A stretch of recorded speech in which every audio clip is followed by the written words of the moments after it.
And we have this culture that I think is kind of spinning almost a little out of control with when we think about social media and we think about online dating and we think about all these ways that we're trying to connect with other people. And sometimes I think for some of us we feel that it's not necessarily connection we're experiencing, it's disconnection.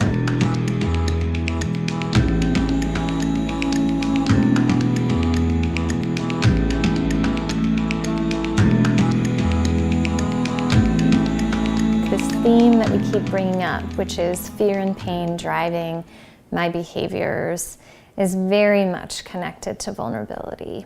So my ability to be willing to experience pain is in complete correlation, it's in complete connection with my ability to be authentic and to be vulnerable.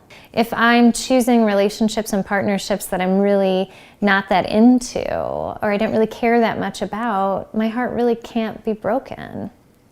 I can actually think about relationships in my life and I can pinpoint the ones in which I really let myself connect.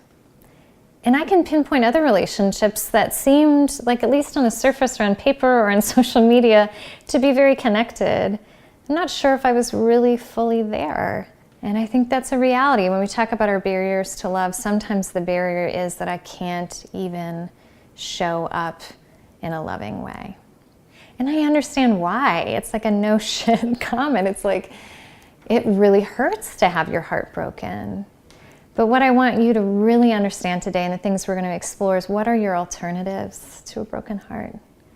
It's, oh, I don't get to experience connection, I don't get to experience love, and what if my heart doesn't get broken here? You know, what if it feels like a connected, healthy, loving relationship where I get to give love and receive love more fully? Every relationship is a risk.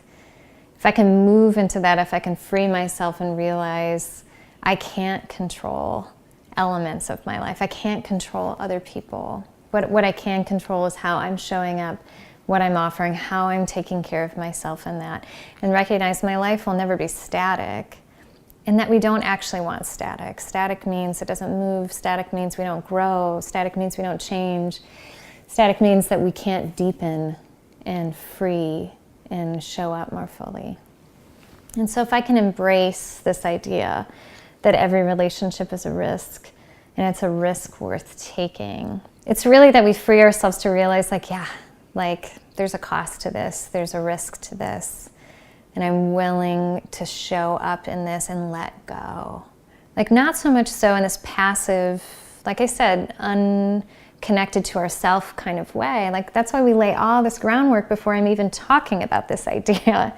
So you have to have all these other principles in place to do vulnerability in a healthier way. But do it. Like, it's a ride in a good way. I mean, vulnerability really is showing up.